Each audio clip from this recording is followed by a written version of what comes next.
ताज hotel को ठीक करने के लिए रतन टाटा ने टेंडर निकाला।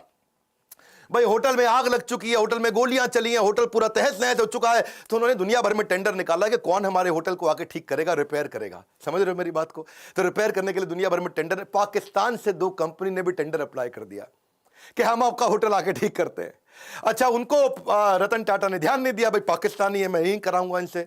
कसाब साहब वहीं से आए थे, तो ये को 2 आदमी, 2 बड़े बिजनेसमैन बिना अपॉइंटमेंट लिए पहुंच गए मुंबई रतन टाटा से मिलने के लिए कि भैया हमको दे दो, हम करेंगे टेंडर पास। रतन टाटा ने उनको अपॉइंटमेंट नहीं दिया, कमरे के अंदर से सेक्रेटरी को बोल दिया, बोल तो बिजी हैं। वो बाहर बैठे वेट करते रहे, पूरा सुबह से शाम हो गया। रतन टाटा ने फिर मैसेज भेज दिया उनको, बोलो चले जाओ, तुम अपॉइंटमेंट लेके नहीं आए, मैं बिजी हूं।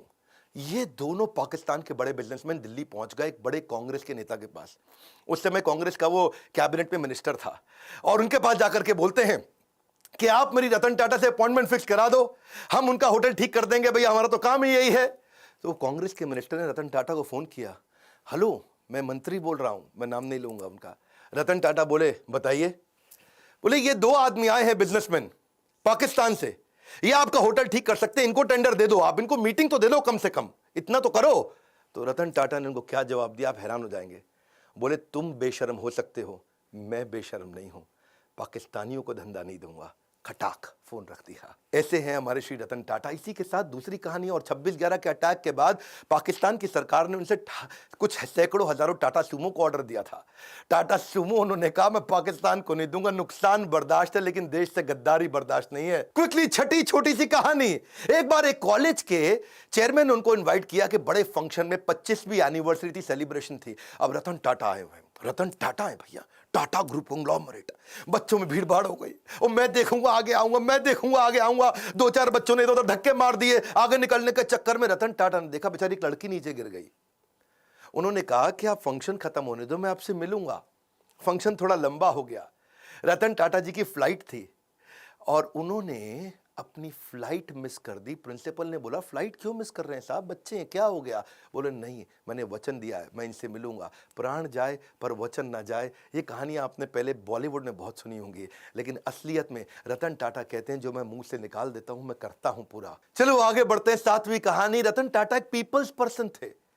आपको पता है जब जापानी कंपनीज इंडिया में आती हैं और ऑटोमोबाइल कंपनी लगाती हैं तो बहुत स्ट्राइक होती हैं। सुजुकी, मारुति, उनके यहां भी बहुत स्ट्राइक हुई, होंडा के यहां हुई, या कोई भी जापानीज कंपनी होती है, क्योंकि मैनेजमेंट और लेबर यूनियन का आपस में झगड़ा चलता है। लेकिन एक दफा टाटा मोटर्स में भी हुआ, मैनेजमेंट और लेबर का झगड़ा हो गया।